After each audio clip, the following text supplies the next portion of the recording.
Continuamos en Jurisprudencia al Día. El doctor Alfonso López Lara nos acompaña. Una sentencia maravillosa que estamos acá analizando. Es de la Corte Suprema de Justicia, Sala de Casación Laboral, radicación 31616. Y bueno, pone de presente el tema de la pensión de invalidez, de las convenciones colectivas de trabajo, de las pruebas anticipadas, de la autenticidad de los documentos, de los servidores públicos. Hemos quizá pasado por tantos temas que era por demás muy necesario recordar porque la sentencia abordaba todos estos tópicos. Pero estábamos también conversando con el doctor Alfonso sobre las juntas de calificación de la invalidez. Antes de formarse, ¿quiénes hacían entonces esas calificaciones, valga la redundancia? ¿Había unos médicos laborales de la Oficina del Trabajo, doctor? ¿Tenemos entendido? Sí, Angie. Esa figura, a raíz de la expedición de la Ley 100, estos funcionarios desaparecieron. Ellos eran los que valoraban en primera instancia y eran los auxiliares de la justicia y los que determinaban, pero era un solo funcionario. Ya las juntas como tales están integrados por varios médicos. Hay un médico laboral, hay un especialista en salud ocupacional, hay un psicólogo, hay un psiquiatra. Es un equipo, y el secretario, que por lo general siempre es abogado de las juntas, por lo general. ¿Qué ocurre? Que en este caso específico de la sentencia, cuando se inicia el proceso en el año, antes del año 90, que presentamos la demanda y hacemos la solicitud, a raíz del dictamen que da el médico de la empresa Puertos de Colombia, eso lo llevamos y lo oficializamos ante el médico laboral de la época, y él da su dictamen y ratifica el que había dado el doctor Napoleón Rodríguez. Doctor, o sea que la empresa demandada no tuvo la necesidad de pronto de acreditar con un médico de ellos, o si lo hicieron, la discapacidad o la hipoacusia de el demandante. Sí, o sea, porque ya era prácticamente el médico certificado de la empresa, como estaba estipulado, pero no hubo necesidad entonces de recurrir a otro dictamen médico. ¿La empresa demandada no lo solicitó? No, sí, no lo solicitó, pero eso lo hicimos nosotros directamente. Obvio, porque es que la norma convencional para reconocer el derecho decía que tenía que ser de concepto del departamento médico, y eso fue alegado en casación. Eso fue alegado en casación por la empresa. Que aquí la casación, tú sabes que esta empresa Puerto de Colombia está hoy liquidada, y esto lo asume el Ministerio de la Protección Social. ¿Qué ocurre? Que ellos plantean eso, pero la Corte le dice que no, que primero que el médico adscrito a la empresa, que en ese momento era el doctor Napoleón Rodríguez, otorrino reconocido de Barranquilla, le había dado el porcentaje del 74.5%, y después el médico laboral de la Oficina del Trabajo ratificó ese dictamen. O sea que no había problema. Eso lo hicimos con el afán de oficializar ese concepto, que no hubiese problema, porque de todas maneras ya era una autoridad en su momento que determinaba esa pérdida de la capacidad laboral. Hoy, ya como quedó claro anteriormente, son las juntas, en primera instancia las regionales y en segunda instancia las de Bogotá, las que definen esa situación.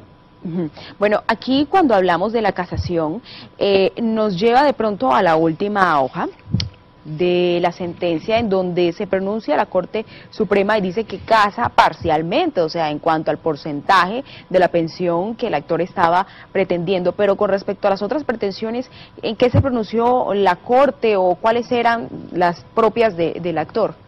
Sí, exactamente. La sentencia, en la demanda de casación que se presentó en este asunto, que hay que darle el crédito al casacionista, que fue el doctor Arturo Linares Ortega, que fue magistrado del Tribunal de Cundinamarca, fallecido hace un mes, que en paz descanse, y el doctor Álvaro Díaz Granado Juena, que fueron las casacionistas que atendieron ese proceso ante la Corte.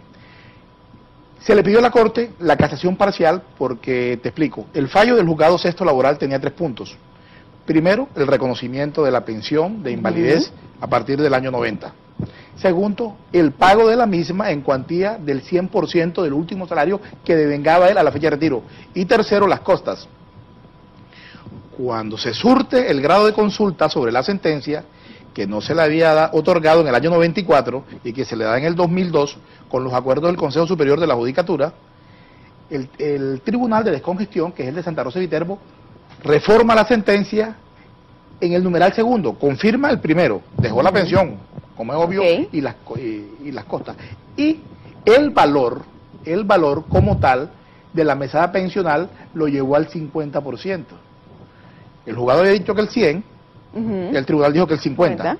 Eso es lo que atacamos ante la Corte con los abogados casacionistas que hice referencia ahora, y por eso es que la casación es parcial. Porque no era total, porque afortunadamente el tribunal no tumbó todo, sino que nos dejó el espacio de que era el 50%. Nosotros no compartimos esa tesis porque no tenía ningún fundamento legal.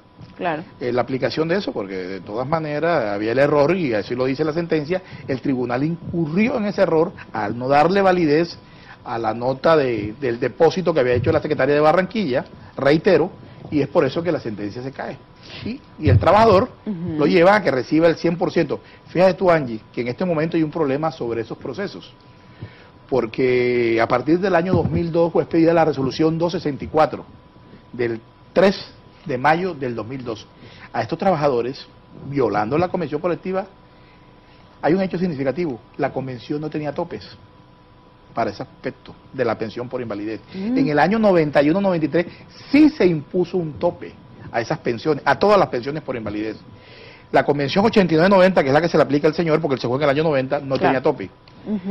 Y con base en un concepto de la Procuraduría y un concepto de la Fiscalía, el extinto Ministerio de Trabajo, hoy de la Protección Social, rebajó el monto pensional, violando el artículo 73 del Código Contencioso Administrativo, violando todo.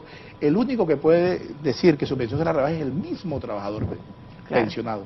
Eso no debía hacerse. Y tú sabes que los conceptos, de acuerdo al artículo 25 del Código Contencioso Administrativo, no son de forzoso obligación y cumplimiento de aplicarlo. Es por eso que este fallo aclara todos esos aspectos y echa por tierra esos conceptos y acaba con el proceso penal de paso. Es la importancia de esa providencia. Por supuesto, que reiteramos en este segmento de Jurisprudencia al Día, Corte Suprema de Justicia Sala Casación Laboral, con el magistrado ponente Gustavo José Génico Mendoza, radicación 31616 del 10 de junio de 2008. Recuerden jurisprudenciauac@gmail.com en nuestro correo electrónico para que ustedes pues se comuniquen con nosotros perfectamente. Si hay alguna consulta para el doctor, por supuesto, porque yo sé que van a surgir muchísimas, nos pueden escribir a nuestro correo y nosotros inmediatamente les remitiremos pues después con el mayor gusto, Ángel. Claro, del previo acuerdo con el doctor, su número telefónico y bueno, sus datos. Me voy a permitir leer esta parte que me parece muy importante, que es de las consideraciones de la Corte, que dice: cuando el ADCUEN restó valor probatorio a la copia de la convención colectiva arrimada al proceso, alegando que el funcionario que la autenticó carecía de competencia para ello por cuanto fue ante él que se hizo el depósito respectivo, sin lugar a dudas incurrió en el desacierto jurídico que la censura le señala, puesto que aquella copia no perdió eficacia probatoria por el hecho de que la Secretaría del Ministerio del Trabajo Seccional Atlántico, con sede en Barranquilla, certificara que su depósito se había surtido en Bogotá. Pues no debe perderse de vista que quien le otorgó veracidad al documento es un funcionario público y como tal está investido de esa facultad para dar fe del mencionado hecho. Fíjese cómo se involucran tantos temas dentro de esta sentencia, doctor. Uno cree que puede llegar a especializarse en X o Y materia sin tener en cuenta armónicamente las demás. Fíjese, aquí estamos hablando de la parte administrativa, estamos hablando incluso de derecho probatorio, porque dame la prueba y te daré el derecho, ¿cierto? Estamos hablando de documentos, la importancia que es que sepamos bien probar, y exactamente una de las pruebas más importantes como es la prueba documental, la prueba anticipada. ¿Qué consejo puede darle ya finalmente, doctor, a todos esos estudiantes para que vayan siguiendo los pasos de tan importantes juristas como por ejemplo usted, y que, bueno, puedan ser exitosos y además desarrollar armónicamente todas las ramas del derecho y así sentar precedentes, fallos tan exitosos como este? Angie, yo le aconsejo a los jóvenes, a los que están ahora mismo en la academia, estudio. Básicamente este programa es importante por la jurisprudencia. ¿Por qué? Nos tiene los lineamientos de los últimos pronunciamientos de las altas cortes. Y eso es lo que marca la pauta para el ejercicio profesional. Fíjate tú, se ha ventilado ahora no solo la jurisprudencia a nivel del ejercicio de la profesión. Ya hoy los abogados en todas las áreas, no solo los laboralistas, debemos tener en cuenta los conceptos de los tratados internacionales. Claro. Lo que en materia laboral, los convenios que se hagan con la OIT, que tú sabes que cuando son aprobados por el gobierno nacional se convierten en legislación interna. Eso, hay que estudiar, hay que hacer énfasis. con los muchachos que están recibiendo las clases, con la gente que están en las universidades, en las facultades de Derecho, eso. Importante, tener en cuenta la jurisprudencia y tener en cuenta los últimos acuerdos, los convenios, las recomendaciones de la OIT. Claro. Eso es fundamental para el ejercicio profesional. Si quieren ser unos buenos abogados, tienen que hacer ese tema, como seguramente tú lo haces. Ay, bueno, muchas gracias, doctor. Aquí el protagonista fue usted. Le recordamos a los televidentes, es el doctor Alfonso Rafael López Lara, asesor jurídico de la Arquidiócesis de Barranquilla, abogado especialista en Derecho Laboral, como ustedes pudieron darse cuenta, y Seguridad Social, y además miembro del Colegio de Abogados Especializados en Derecho del Trabajo y Seguridad Social en Barranquilla. Usted me decía, doctor, que apenas son 9 las personas que hacen parte de este colegio, sí. Pero en todas partes del país hay esta colegiatura. Esta es en Bogotá, esta es en Bogotá.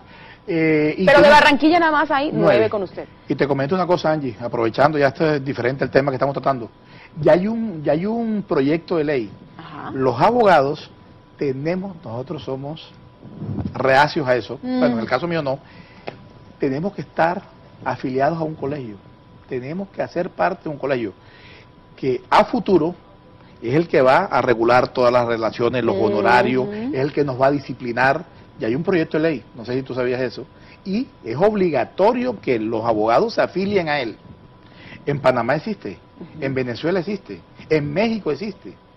Aquí, yo estoy desde el 2000 en el colegio, pero es una idea buena, interesante, claro. Porque ejercita la academia, el estudio. Tú sabes que ya cuando algunos profesionales, cuando terminan su ciclo, se les olvida de volver a estudiar, de una capacitación, y eso es necesario, claro. Y es sano, y es oportuno. Entonces te hago énfasis en eso. Ya ese acuerdo, ese proyecto se va a dar. Y puede disminuir un poco la mala fama de los abogados también, que yo creo que es importante. Obviamente. Usted decía antes de iniciar el programa una frase muy hermosa sobre el cliente y el abogado. ¿Qué era? Esa es de un abogado penalista antioqueño, dice.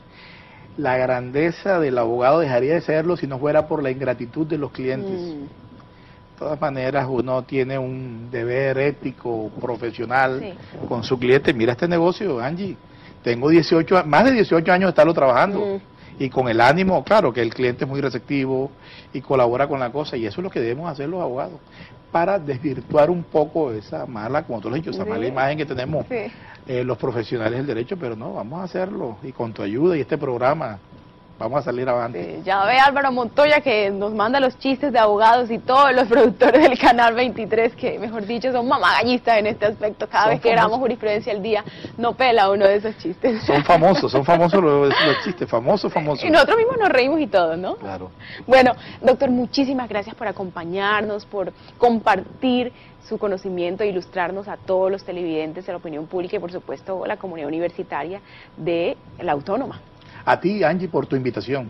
Te agradezco muy formalmente, ¿viste? Bueno, y a ustedes también, mis amigos televidentes, muchas gracias por estar siempre ahí al pie del cañón de Canal 23, un TV Canal Nacional Universitario. En las próximas emisiones de Jurisprudencia al Día usted encontrará, como siempre, una ventana abierta a los temas académicos, públicos, sociales, pero sobre todo con un impacto jurídico.